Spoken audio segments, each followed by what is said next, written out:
Well, a male garter snake and a female garter snake, and little did we know, the mother gave birth today.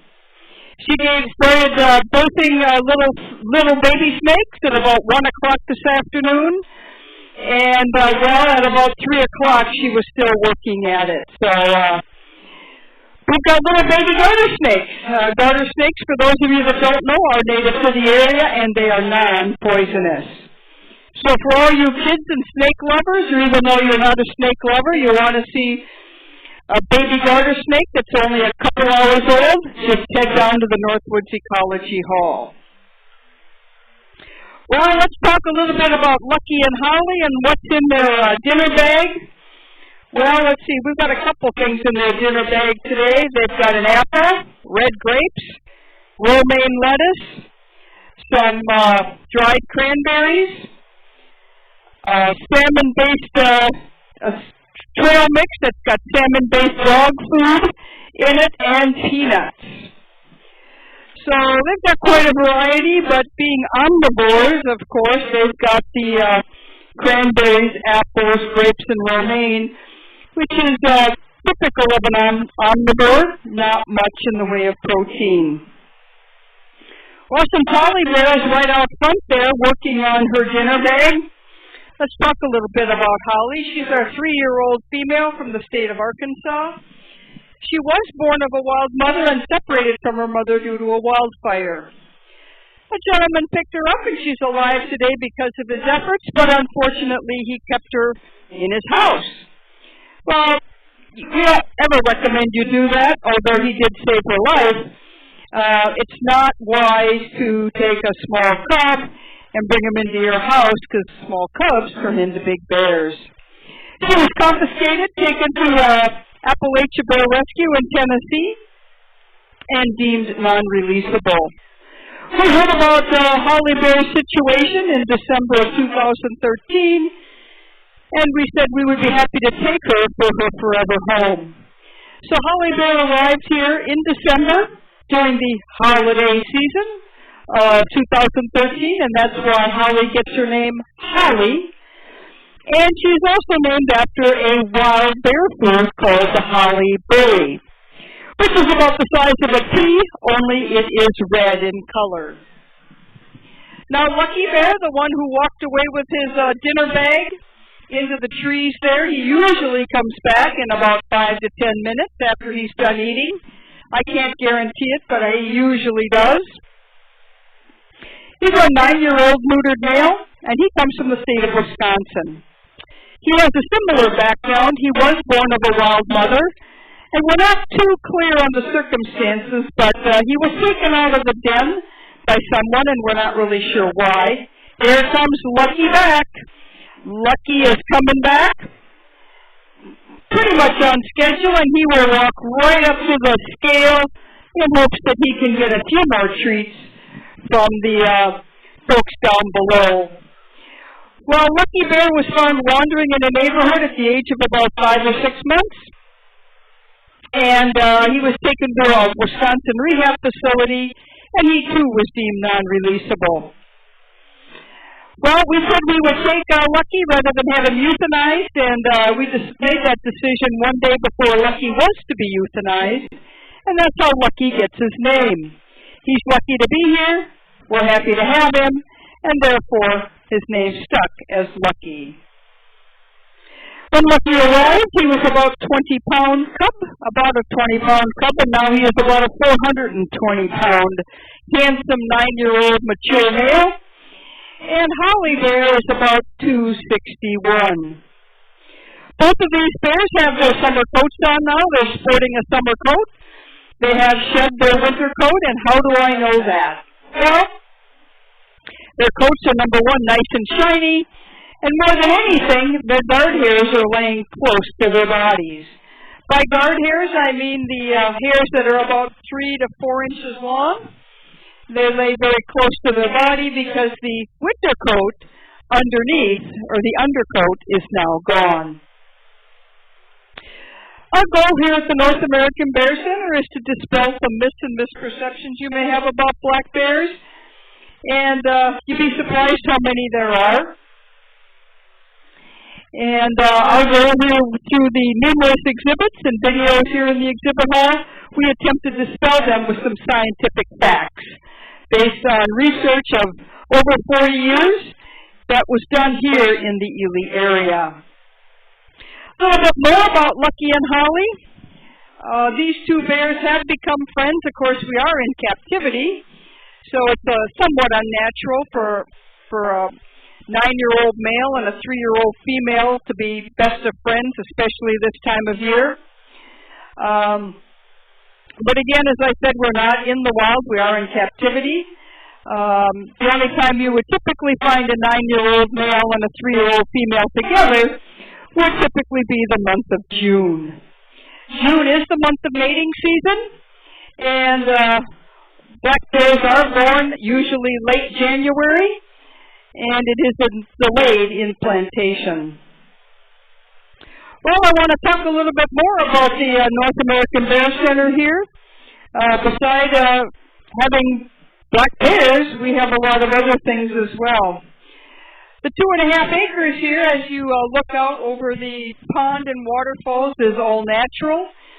And when we built this facility in 2007, we just double fenced it. So all the trees and bushes are native to the area here, are natural. And we have tried to continue to replenish some of the bear food, such as blueberries, raspberries, pin cherries, and choke cherries that happen to be in the 2.5 acres. We also have seeded ryegrass and clover in parts of the 2.5 acres as well, because those are great spring foods for wild bears, as well as our bears here at the Bear Center. Well, as I said, when I opened up this program, we've had a little action, shall we say, in the Northwoods Ecology Hall. About a month and a half ago, we found a striped fishing spider, and we didn't know much about it, but wasn't too long after that we realized we had a female striped fishing spider because she laid an egg sac. Well, after about a month, that egg sac actually broke open, and she had probably 100 spiderlings. Well, the spiderlings have been released because they're extremely, extremely tiny. Actually, we kept them for about a week, and after about that, you either leave them go or they begin to eat one another. And as I said today, we just had a female garter snake give birth to we know of at least 14 little garter snakes. We haven't made a final count yet, but that was as of 3 o'clock, and she may still have some more in her. We don't know. But we're learning together. So if you're interested in looking at a couple garter snakes, the mother, we have the father too, at least we think we do. And the little ones that are only a matter of a couple hours old, just head down to our Northwoods Ecology Hall. And we also have information on the garter snake in our touch screens. It gives you a lot of information about garter snakes. And actually, she could have as many as possibly 80 little ones. Now, we don't know that she's going to have 80. We know she's had about 14, but we'll just have to wait and see. Well, if you're interested in additional wildlife here at the Ely area, you might want to consider heading down to the International Wolf Center. They're open every day, just like we are. And they have 2 wolf pups that they should be introducing into the current wolf pack here early this month. And they show the wolves at 10, 12, 2, and 4. And they also have daily programs and folks that are knowledgeable about wolves that can give you additional information.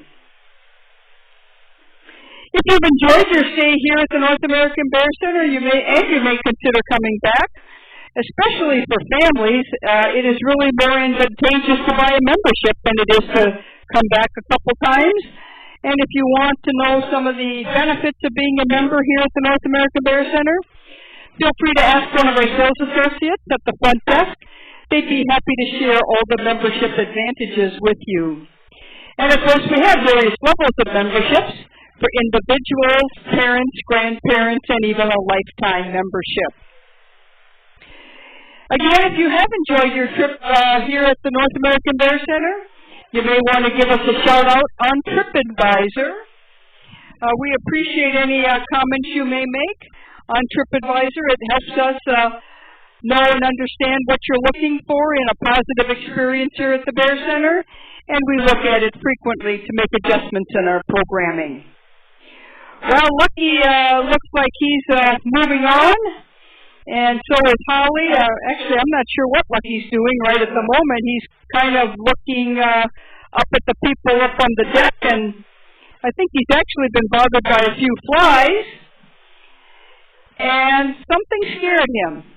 Don't know what, but he took off, and then Holly saw him run and thought, maybe I better run too. I actually think that Lucky's being bothered by some flies, or it could be a bee, and he's going to go hide out.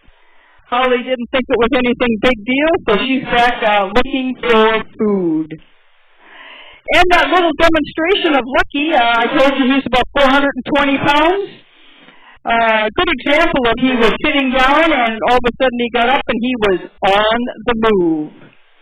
Black bears have been clocked as high as 30 miles an hour for short distances. They are built somewhat short and stocky and aren't really good at long distance running, but they can turn it on. They can turn on the speed when they have to. Well, as the bears have kind of finished their dinner, I'm going to close out this podcast, and I'd like to thank all the volunteers and those folks worldwide that help support these broadcasts through Pond Chat, through managing our cameras and answering questions, and being available to us on site to help educate on the educational outreach programs that we have here. We do these programs not only for the people here at the North American Bear Center, but for all of you listening worldwide, because we know not everybody can get to the Bear Center, but we feel an obligation to educate everyone no matter where you are. Once again, thank you for tuning in, and we'll be back on mic tomorrow at 11, 1, and 4 o'clock. Thanks for tuning in.